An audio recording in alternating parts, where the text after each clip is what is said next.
Ia, ia le tu nei tae fou. Ia ole tatou pol kalame masani le tae o taitasi. Ia ole malu tae o whaaleanganga. Ia ae le ia mataina la le tatou mata upu ma le tatou whaasoa. Ia ole ase i o tatou te talo mua mua i le tua. Ia vai le tua lo mātou tamaa. Mātou te vivi ma whamanu ma whaftai atu i lau fio. Ia i nei tae a fōua mātou au lia mai. Ina ua mō atu le pōri uli ma le pōngi sāsā mātou mumoe ma mālolo. Ai o le nei ua mātou au lia mai le mālama fōu le nei tae a fōu le nei aso fōu.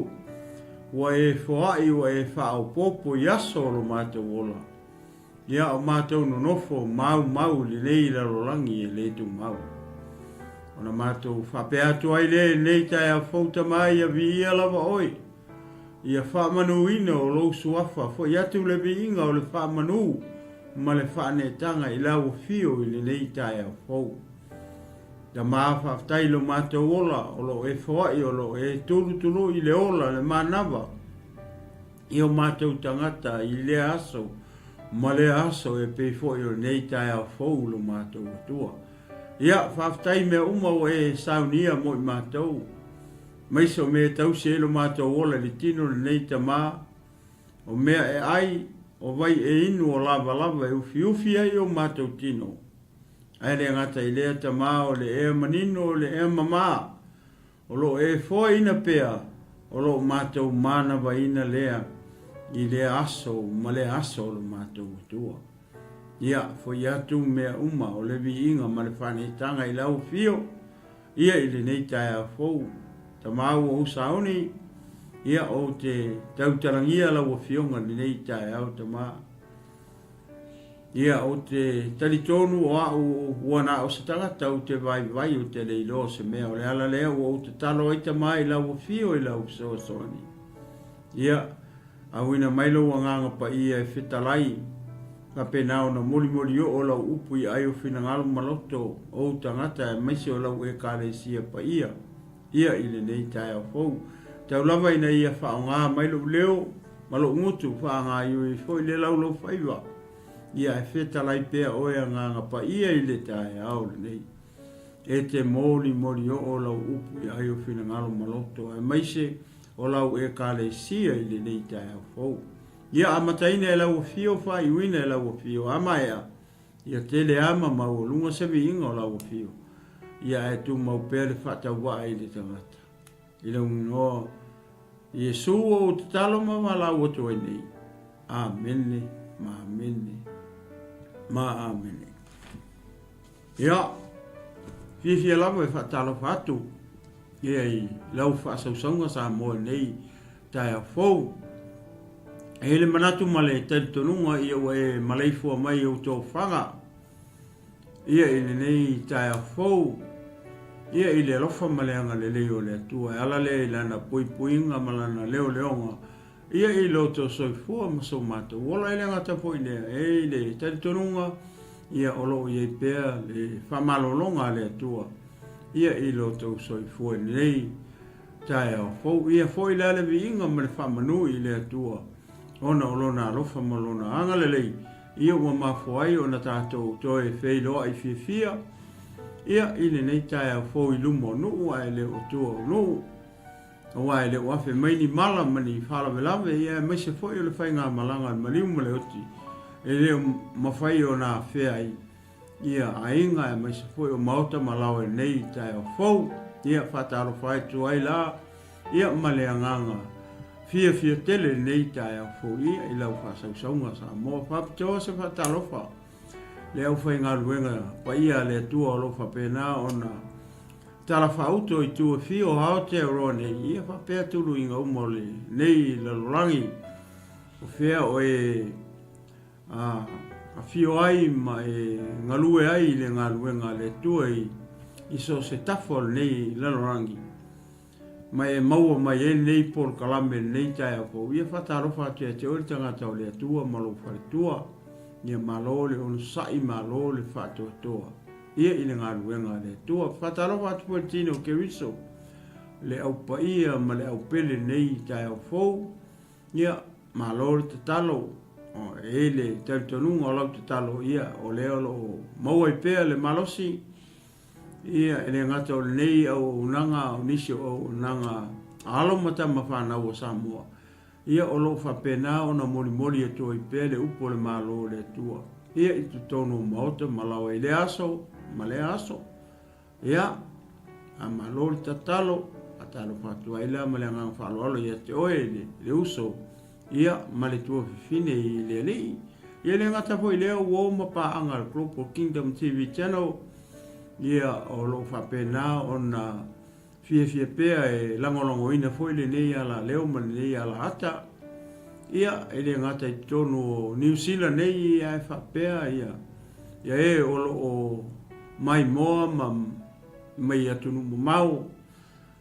i pe o Amerika, Australia, ia manisi o tele o atunu o le lolongi. Ia lo fa pena ona mau mai nei polo kalame ia i tae au tai tasi ia fatalo fatoi la ia te oe le wo pa anga le Global Kingdom TV ia i le tae au fau ma le nganga alo ia ele fangalo ina foi nei o matou matua fa le nganga pasta Reti ia whapea le wharetua ia tise, ia mese no whaalo nei tae a fau, whaatalo whaatu i lau sunga le whawhiangainga ia, malo wharetua nei tae au, ia e le ngata i lesio matau a inga lotu i nei mangele, le alo whatu noa, ia whaatalo whaatu, ia ilo tātou a inga, ia le anganga ma le whaalo alo tele, ia o se whaatalo whanea o se whawhei loai, ia i le pa i o Samoa, ia ili nei tae a fau. A ele manatu ma le taritonunga o le a tatou a ngai sa o loe le tatou whasoa, ia ma le tatou mata upu, ia ili tae ao nei, ia lewa e tanga iane ma e sila ane ilunga le screen, o lewa i ai le tusi, o le whataoto le e ono, fai poe spulu ono, su fitu su walu spulu iwa, fai upu ia, ia o lea a o fia taritana noa tua i le tae au nei, o lo o iai se whamalosi, o lo o iai se fe au tā ua, ia mo tato umai le nei tae au fau. Ia e whapena o na tā oso ina i pēa, ia lo soifua, ma soifua i ola whaleanganga, ia i le nei tae au fau i le alufa maleanga lei o le tua. Lea ue sila i fo iai le utala le watu e ilunga whapea o mea e inosia e ova po mea e inosia e le tua ia e tele i o mea o le tautala i e le fionga pa i a le tua o mea e ino pe inosia e le tua fo i lea i le soifua ma le olanga o le tangata wa ila i mea ia, pei o le au mai fo i lea pei o se lapata inga. Se tulou. Ia mo oele te mai moa mai le tae ao nei. Ia o le tino keriso o le au whaatua o le au paia ma le au pele le tae ao nei. O mea i e ono. O le pei fōlinga mai o le au mai fo i le o se fautuanga. Pe o se whamanatu ia mo kako uma.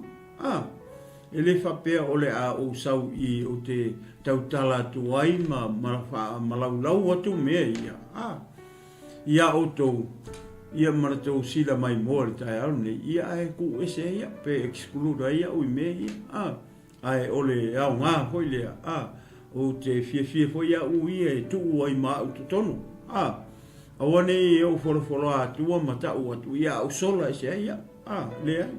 O te fie hoi le tuu ai maa utu tonu i le group lea o tangata. Leanga o mea na tusi e le tupu o Solomona. Sa mua o e foi lea e tupu ma perfecta o Israel. I le nguu o Israel. Alona winga la, o mai le foi au ngā tupulanga o lo o tātou iei. Mana tu o le taimi nei o le taimi o le ekalesia. A Keriso. o lea e tapena le ekalesia ke viso o lea e whaamama o lea e fufulu o lea e tapena pena masauni uni e le ekalesia ke viso i le taimi le tau tala i le fio pa ia le tua lea o lea fio mai ai i Yesu po le patoa whaiawa ia ai si kia kure patoa no petane o le ekalesia lea ia mawhetai ia i lunga o le vangi mungi mo po lunga le ea o le tā uala na o le tātou whamanosi nei tae au mō kako ina ia tātou malamalama lai mea ia e onu e fiku e fitu mea le i e pe o le mua e ieila le mea e tasi a ngofo ia mo kirikilo le e fitu iai ia mea ia ino sia e le tua po mea ia ino sia e iowa leito tonu o le tusia a ngofo la au ia ma kirikilo ho ele ma wawai o makamaka iai o kango le whaunga ho ele i foinu mera fai mai o mea e ono e ino sia i iowa ia male me fitu iai e sili ona pa mai o mea ino sia male mea e kasia e piko sili onga ingo sia longo winga o le mea o le isi mea le tasi le fitu ai mea ino sia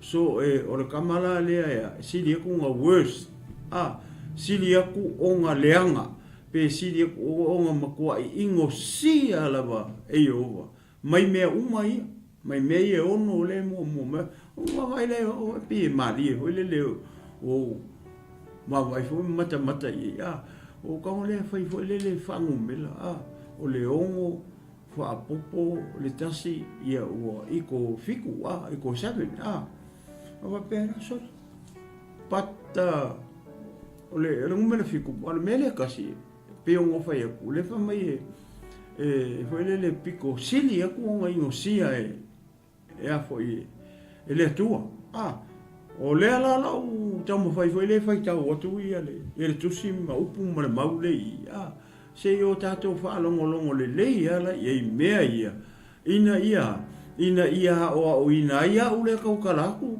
o ai oele te mai mo ma le tae au o fe ala vale ke mai mo mai o fe ale se tafa o le matulu inga o le laurangi nei o le te mai mo mai tae o le fasoa lea o le upu mo kako uma a fai o le upu le na tusi e Solomona ma ave i le nuu o le tua po Israelu ina ia o ina ia Israelu fa fela le kalesia ke viso fa fe o ele te mai mo me tae au nei o le ase upu mo o le tae au nei o ina i o le ase upu mo o le tae au nei o fama natu atu ia o fama natu mai e te au ia lo ufo i tangata ma la mele la fai le soni o le mele la fai le soni o le taua la na me e ono ma le po me e fitu mo au le le ia so ina ia o wola ma o mala mai meia ele ngi me tauna fai se ke misiano ele o ni me foi le fa pe wa fatanga mai ele tu a me fai meia especially le tino ke viso ma o ele ke mai mo mai o me fitu ele kakaua ona tupu me e fitu i te tonu o le kalesia ke viso mai se foi o lo soifua o ele te mai mo maritae au nei ia ma foi lea o te whaasoa ina atu le upu lea ina ia o wola i se o langa foi lea ia o alo ese ma mea ia o sola ese ma mea ia no ia le tala ko le apostolo Paulo lo ngakali i fale ngango Timoteo o ele tangata o le atua ia sola ese meanga o mela ia ono le la fai ua tu ele ta oni le lo to fa manatu mai ele tino ke viso o ele ke mai mo mai ma tangata le kaukala e ka kaula un ka ko sola ese me e fi ai sea e se ha e mafua i ona tātou so sola e se mame i e fitu.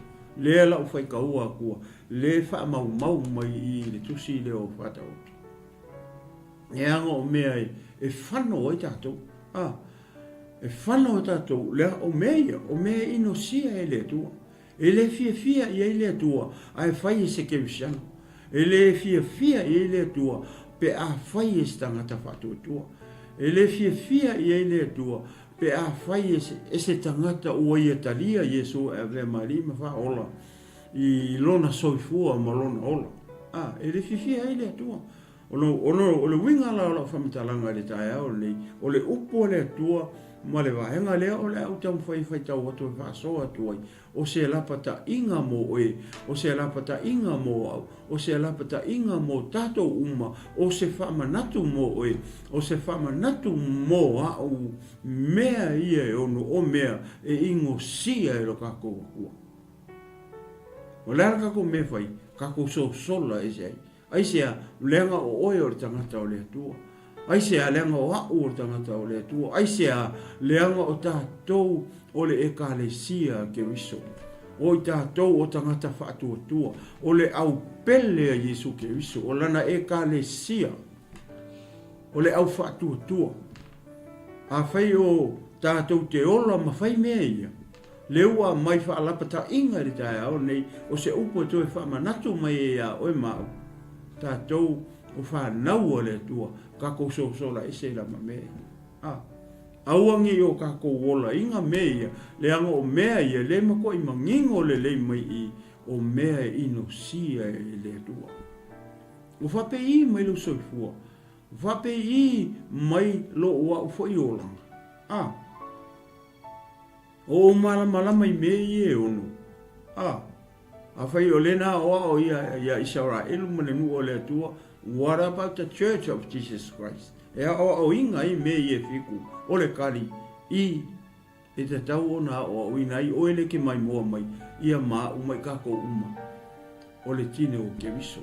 O le au whai tau atua whai puia, ia ona whaso solo atua, i lea o le whasoa e le tae ao nei, ia le tua.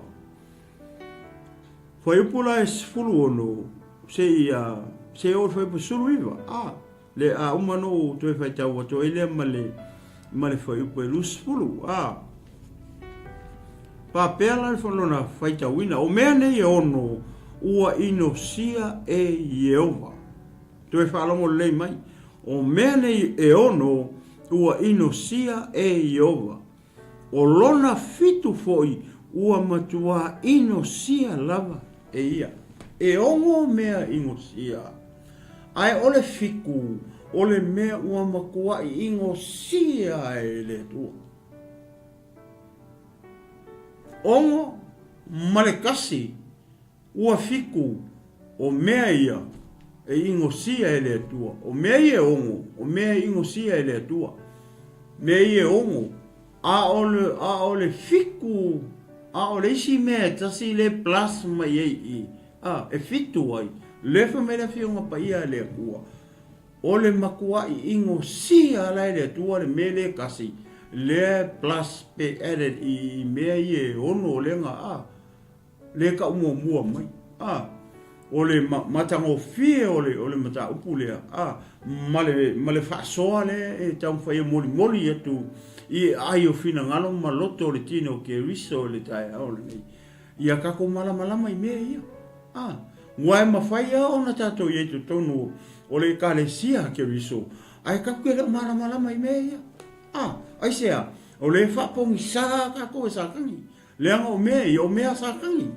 O mea i e ongo, pe o mea i e fitu, o mea sakangi mea ia. Le tau mawhai mai a sakangi. E whapongi sa ai, o ele te mai mua mai. Whapongi sa fo ia u leo te whasoa atu. Ina ia tapa ula i le mai lei mea ia. O mea ia. O le sa o te tonu o le nugu o le atua. A le au ngā kupulanga ringi. O le tatu te i le mea ka o le church age. O le kaku o le au ngā tupulanga le kalesia ke wisi o le kaku iei. O le ka penga ala le ekalesia a ke viso. Ele io le taimi e ave sea ele ekalesia ke viso. O lona winga o mea ia e ka kau o ngā o i te tonu o le ekalesia. Ina ia malama i le ekalesia ke viso i mea ia. Leanga o mea ingo sia. Ele ka kau o ngā ola masoi fuai se keusiano, se tangata whatu atua, se tangata o i te tonu o le tino o ke viso. Leanga oe o le pele. O oe o le tangata paia. Aisea, leanga e paia, ia lo tātou atua. Ele whapea lai paia, ia le atua. Ia ele paia kako. Leanga o lea onga mare upua le atua. Ia paia o ko, pea upua le atua ia mose. Ia paia whalengu, ia paia o ko. Aisea, leanga e paia ia i ova lo tātou atua. Whapea ngā umare ka imi ngere ka le sia ke viso. A fai o i lo so i fua malo ola me ie o. Kau kele o so sola ese ma me ie o. O longa winga o kako. E le pa ia kako. O longa winga o le kare sia e le pa ia. E le pa ia tangata o le kare sia ke viso. Pe a fai o le ola i me ie fiku. O le ala tau me ie fiku. Le ua au mai whaafautuanga le kai aungi. O se lapata inga mo oe maau mai tato uma. Ia kako i loa me ia. O nga kako sola e se loa ia. Ia ai vi ia le tua i nei tai au fau. Le upu le mo tato. E whamangaku mai ei. O e whamanatu mai ia. Ui me ia fitu. Ia le la u whaitau a whaso solo atu. E whaitau atu. Ia mo u whaso atu i pe i le upu le tua. Whamai o mele i ono ua ino sia e Jehova, o lona fitu foi, ua matua ino sia lava e ia. O lona fitu, 6 plus 1. That one is the worst of the 7. O le mele fitu ia mea ia. O le makoa i sini o ingo sia e le atua. O le fesili i le kai au mei. O ala ia mea. O a mea ia. O a mea ia e ono lefe mei inosia e le atua. O le hafoi ma le mea kasi le ua fiku ai lefe mei e makoa inosia e o. O a ia mea. O mea la ia. Le au te fia whasoa tua i le tai au nei. Ina ia kako mala mai. Ina ia tātou i loa mea ia. Leanga o lai whaia e le si keu siano se i kulou na kai aonangi. O ke le kusi aku lau lima ia ke o ele ai. O kako uma, o le whamanatu mai. A whaifo i la o whaia ia mea ia. Ke le fo i la whale kongu o le o langa o tangata le tau tala. Aisea, o leo ke ola, o leo ke angasala i mea ia. E leo pa ia fo i la ia lo uo langa. O mea ia, le whainga ia. O le whainga ia lo uo langa whale nganga au i eitu tonu o le kare sia ke miso. Po o i eitu tonu o le whala potupotonga po le camper Israel. O longa winga. O le alau ke o langa sala i. O ke leo pa ia la. Aisea, langa leo o ke ola i mea ia. Leo ato e whamanatu mai le tae o mea i e fiku ia ke oele ke mai mua mai. Awhai o le te mai mua mai lo maota ma lo lawa o te tonu a lau tāwane o whea lama o e mai mua mai e po whaisau ngā luenga, whaisau kuka o whea na e te e po e ilea onga whai pēa whai oe se tarabu. O mea ia, mo oe, mo i tātou uma, ia kako malama i mea i e fiku. Nea la whaitau atu i lalo. Ia mata mawa ai ia po ai a mea. O a mea ia o le wha mau mai e le tupu po le tustala. Whamai. O le mea mua la. O mata wha sia. Well, mea mua lea. O a mai ia. O a mai o fōringa. O lea le winga o lea mea o le mata wha sia. Ia ngau e malama. na o e sila fia nga o e loa fōlinga e te o fōlinga o mata o le tangata o mata o le tangata foi le o maka o le tangata saua o fōlinga o po o le pupula le tangata foi le e loko ika e vai maua lalo e wha maua lunga le vai ma le pupula o le mea na ta o le mata whaasiesia o le fōlinga foi le fia sili e fia sili i lesi o na uso a tangata o le winga nga o le upu le mea mua le o le mea ka o le maka whaasiesia o le makua i mangingo le ia mai tau nei i le tusi le a salamo i se lau manetasi foi upu e lima na e tau ai upu wapea o le loto wha maua lunga ma le loko fefeke o le kaukala le loko langa e whamaisi tangata a tau le loto i a whamaisi tangata o le mafaufau o le loto o le mafaufau foi le whamaua lunga o le mafaufau foi le ua fefeke ia le loko ua fefeke le mafaufau ua manatu awa ai aku resi kanga o lona manatu ua siri aku ia i resi kanga e ngalo ia o makako e kukusa uma tātou i luma o le kua e kukusa uma i tātou i luma o le atu e le masese whaasiri pe siri lesi kanga nga whai e le atu le kukusa uma kako peke maka i pusi peke pae pe enga lo ia loula ulu e kusa uma kako uso matua whawhine i lea li i tai hao ni auange ia oele mea ka ua le maka whaasia kama hoi le aka i whaau i le lau mata fia e aluako i se whale o se ainga e wa ingi fōringa wapea e maisia kama ia lako hoi le laua ua lau mea ai la whai mea ai tai hao ai ke wa ia kui maka o se whawhingi e se ukulou oka e sori sere aka ai sea mea ngau se sere kai mira ke la kui la kula la whai mea ai e ai wa ai la le suinga o le pupula le whawhingi e aka o la whai mea le taumawhtanga po ia po se sua mamo e po se mea ai le li ai ke kofu a kurua ia lo wheko ai no mamakanga le mata whaasiesia me a inga o ke riso tai au nei mana au whatutua mana au pa ia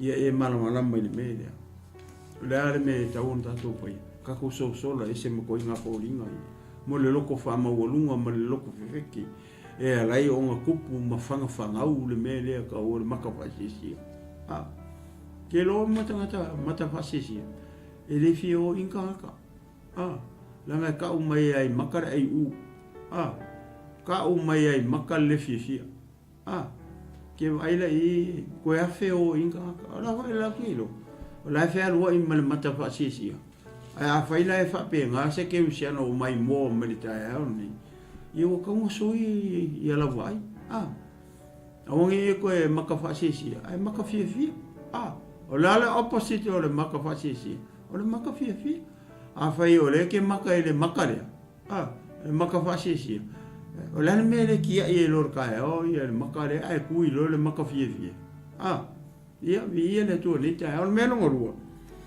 foi mai o le mea longa rua le foi mai o le lau faiva pepelo ki kilo i mea umaia o vele i o lele tino o e le mai mua mai ma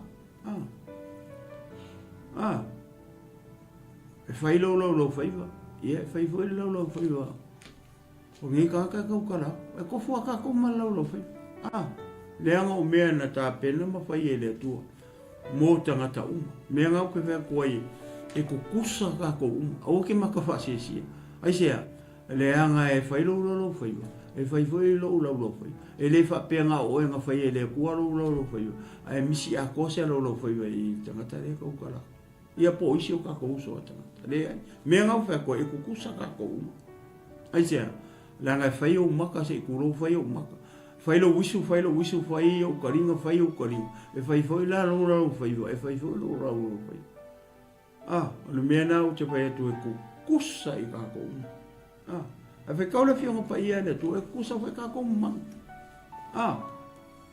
e fai maka e fai karinga e fai le isu song e fai le nguku e ai me uma nga le ese a le shape o le kingo le mangu mani tangata e kusa le leia kusa le leia lan me tu sai o le ile ola ile manki se kulo le fai le ola leia ma me le fiong pa ia le tu ko le oki le ka ia alu le o longa nga ile tu pe foi le mangu just the same le ala we mo pepelo kasi le me le tupu tu tonu o le karesia ke wiso me le ka o pepelo o le mako ai kele o ke wiso no e o le ko inga me le upule o le pepelo fa mai o le lau faiva pepelo lau faiva e pepelo lau faiva e sa o le o le kai mea pepelo e lau faiva ia e loa ngau e oki lau faiva langa le fai mai fa tau te suwan foi upu e lus fun marikasi mai o le oti male ola o lo i le pule e le lau faiva ai o le lau faiva fai mai le fionga pa ia le tu o le vaenga le piko sili o ngana i kiki o le tino o le tangata na fai e le atua fai mai foi leo le fionga pa ia le atua pau a le o le mele me fai nga whaalaka isis e me fai nga e whaalaka le leonga e me fai nga e whaalaka le manki e me fai o nga e la tā mangu fe ai uma o le laulangi a o laulo faiwa e ke fiu e le mawhai o nga e whaalaka le laulo fai o le tanga nga le fionga pa ia le tu a o le mai o le laulo faiwa e pei o le foi le pei o le afi fa mai e mama ai o le si mea le tau tala le fionga pa ia le tu e mele o laulo faiwa fa mai pei o le foi uli ngake mimi loa po le se mea moi mi milo e lau faiwa e fai a pio e fai a pepelo ia ke visiano male inga o le tua le tai au le kasi le mea longa lua le so fai la o wola i le koinga o langa le o lo uiei to tono le kalesia ke viso po le campa Israel o lea o te o la inga le koinga mea longa winga o iei kongo le kalesia ke viso o le tangata ino sia e le tua fai o le fa mai ino sia e le tua mea le meo le pepelo po le tangata pepelo po laulau fai pepelo o longa winga o le tangata e ino sia e le tua ai sia langa leo ke o la inga mea o le maka whaasiesia o le laulau faiva pepelo o leo ke loko whaila o le whamaila whionga pa ia le atua o mea e ingo sia e iau o lono winga o ka ua hoila o tangata ino sia ai sea langa ka ke maka whaasiesia ai sea nanga kumo ka laulau faiva le meo pepelo ia o se whamanatu o se toe lapata inga o se toe fangu ia te oele ke usiano mai tato mea ia o le mea kako me fai kako sosole se o le mea kolu o le mea tolu fai mai malima e saa le toto o le ua le sala vai e mea le maumi o lima o le saa le toto o e le sala ia o le kupu o le tupu le mea o le kaukala ia le vese le foi le lo fa kingo le kingo tu lo ngi ka e foi le o lo wa la ku war ka ka le sia nga sala la ku wa fai se mea mai se kulo ma sa ale toto tanga ele le la pe a malingi pe ma sa ale toto tanga ai ko e ola ai a fai ke fai se me fa pe ngai le si u so tanga ai ke o malingi ko ko pe ma sa ale toto na tanga ai ko wai nga ave fa le mai o lono winga o e fa se kanga sa ale koko o ko fa se o kia ai se le nga o koko i o la i le ola o tanga ka ko uma ai o le kai mi alu e se le koko malukingo uma lo ka ko ai vai le mele sa ale koko o le tau tala i foi le lo fa kingo le kingo ni o lo fa kingo le ku fa le nga pe o nga o mai Yesu ma fai mai e nga mua au e ke muri lua o o le kangaka e wa ai aku i le wa ai aku le finge o manga o ai longa loko o umang fa mul lua o finge la ra sa vali foi ai o finge o le ke wa ai aku i lawa e manga o ai lawa we muri lua i lawa ai lawa e fa ki ngo i lawa ai lawa ai i lo loko e lui for finge o o ki ai o le tunga o le kaukala i le kufo le tino le ke kaukala ko kusama o nga Yesu o le wa vai o le mela leo o le famalingi o le toto au ke ika i lo uso o le kaimi ke ika i lo uso po lo kufinge po sesia te tonu o le karesia ke viso ko kongo o lo wainga po ko kongo o le whenga ruenga po sesi mea ngau e fa masa are ko ko tangata ai sia langa le wa ika sa vali fo ai or nga uso ara ke ku ia ile ma ia le ulu se ku ro pe ke kango la sa vali fo o ale ke ku ia ko ai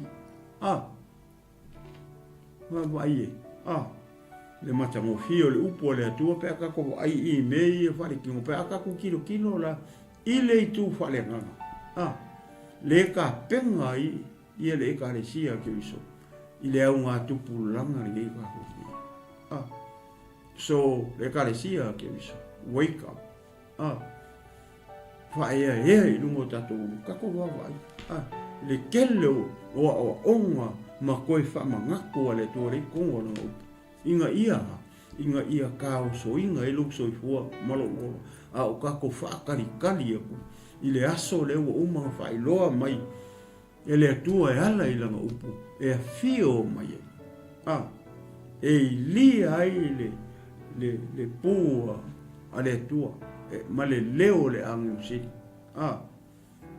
leo kako laka kua i ai le kaiminga ke usiano i le kai au ngi maritino ke so kako fa malosi kako kirikilo i mei e le nga se kasi se ku ka kue va ai o ke mi ka penga ai maripoko ka penga maripoko mo va ai tai pela me ia le wo fa so tu ni tai ina ia ka ko so le se o le me fa mai o le mana tunatu i tonga loto le ua le sala toto o le ua le sala wai pasuru waru no mai o le loto e mana tunatu i tonga fiti le anga o le mele fa o le loto e mana tunatu i tonga fiti le anga o le kasi le mea o kupu le mea o lai kupu i fea maka e kupu ai tono lo wainga ai le matala ma e sola e sei ma o inga ai o ele ke mai mo mai le tina por tama e kupu ai tono o wainga maka mai ai tono la nga o fofonga le tua o le ainga nga maka mai nga fofonga ele maka mai la lo sela au posisi me nga maka ele tua mai le ainga o le fa mai me le pe no fa mai o le loto e mana tunatu i tonga fiti le o mai no se fo o mai lo wola ile mea na te ngalue o e fai konga fiki e inga o e kanga fai konga fiki inga ia kuli e le si uso fai le konga fiki inga ia ave ese e le si kanga ia e oso kulkulanga rai ke fia supervisor ke fia leading hand ia unga e kango le fai konga fiki e ke manga ko ngaku i konga fiki e ke alu li poki e le tangata o se kuli langa le ke manga o le position le le won mai le fionga pa ia le tu o le kangaka e mafau i konga fiki le anga o le la pata inga mo o le ke mai mo mai ma ule ka ukara mai ia ka ko so sola ese mermelia mea ka o le fai konga fiki o e fai konga fiki ia kani ai oi a fai o ngai ke fai konga fiki ma o fai konga fiki ile mele o te ngarue le pe o fai pe o upo la pascolo Paulo longa kali o Timoteo oi le tangata o le kua sola ese mameanga o longa winga o kako uma e te tau ona o ina te atou I mei e fiku I on kako sola ese ia le tua ni tai o le si mea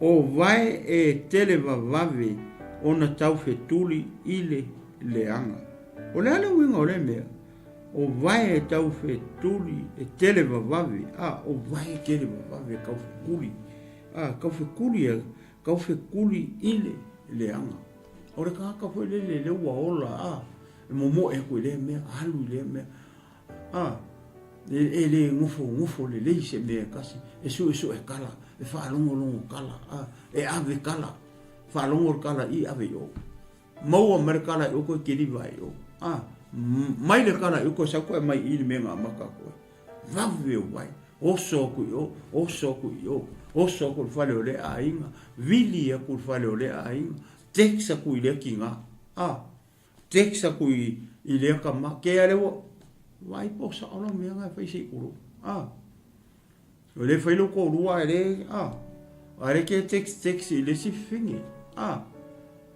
pe o le fai lo ko rua ala ke text I le si kamalo le vave o vai ia wale ko ka fekuri vai ngi ka mi mar ngi te no isi no ka ko o le wa ka ko I te no isi ne nga valo ia mai ai ko o ka ngelu lo no mata o pesulu o aso nga kai e ka fekuri solo I ka nga e fa la ka lesi e o lumo mai I o la ka mi o la mele mai o vai tele va o fa pe I mai ia lo so fu malo wola ke va ai le alu o lima ma mave o lima o lo ma ko mo ko inga karabo le alu mo moritex alu kope lima emo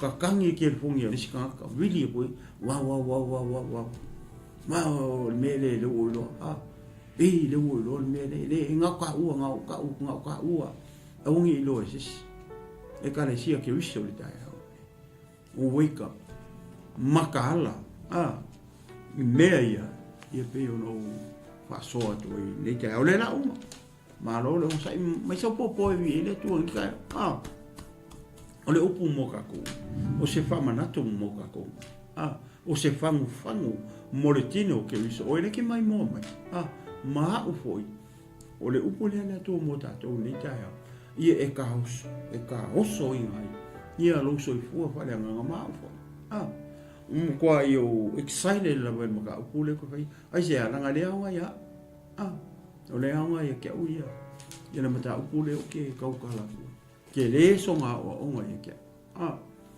ia o la le simea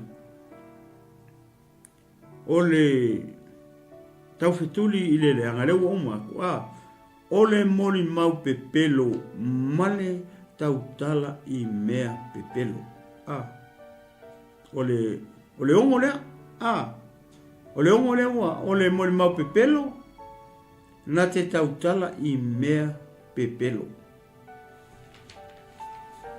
o ama I la munu o oe o se tangata moli mau pepelo po oe o se tangata moli mau sa wale mele o le pepelo e se fia I le kele o ke visiano le mele o pepelo ia waleila umau mo laku so le fiu le skaka e whakari mai ole mele ole pepelo moli mau pepelo wow ma nate tau tala I me pepelo le ngaka nga moli mau ole mele ole moli mau pepelo I tonu ole fiu pa ia lea o mai mele kasi le mele sa kula ko o te moli mau pepelo lea nga e kele kaka moli mau pepelo ale whenga la mele ole moli mau pepelo according to the law le nga mai ya mo se ngol mo e la kula e ke moli mau nga o ele karia se longa e ke lua ko se longa ko lua nga ke lua fa ele mele ka ole moli mau pepelo fa ko take le kula ko I whenga nga kuai se longa e lua ko moli mau kwa fa mau ia la ia ai ke le ala moli mau pepelo fa pengale kala le I fa pengale tala le I o le tala ia Yesu no ko ka moli mau pepelo ho le fa mai kala Yesu ho le o e mfainga ka le pe la lo manu le ko fa ku ia so ko so ai le meaning nga o le fitala nga Yesu o le ka kala Yesu I longa kingo le ala I longa maliu kangu mia ma ko ku le mele ma fo tangata le ma fo man fo le nga fia mai Yesu la ye that's a second thing ya le fa mai o ri ngo mai ma ko fa longa fa mai o mai ka le nga ke le pekia le malu o le ma ko fa ku ya so ko ai le winga nga le amo fetare nga Yesu fa le nga le fa ale kingo ma fo tangata pela o le mele fai ke ka ko o se warning mo ka ko ke visiano I le mele ka o le pepelo ele nga ka o nga e ka ukala le pepelo ia o le o mai o e mori mau o le mori mau pepelo me fai nga elu e mori mau ho le me fai nga elu e fai I le ko ai mau ala o e ke fai pui me fai nga elu e mori mau I le ko mori mau pepelo kai pe o le mele nga alu ia mele nga fai apo ma isi pena o mai ka ngaka o mai moli mau pelo fa pe nga foi la le mele I le mariu Yesu nga o fara saio o mai ka ngaka o mai moli mau pelo fa mai o mai so o Yesu a velo nga kingo le po amen ia o se o nga mo e maka ko ma o ke moli mau pelo fai o ke siano ia kangi o se longo kangi lo ma fo le mele au e ke pepelo au e ke moli mau pepelo au fo e ke ka le pepelo ai se leanga oe o le atari I o le oe o le tangata pa ia o oe o le tangata o Italia Yesu e mari ma fa ola I lo so fu ma ma so vo iola ia ka ko so sola e se mamea ma le mea muli me la le fa mai ai o le fitu e siri atu ona ino sia ele atua ka ku falongo na me muni foi mai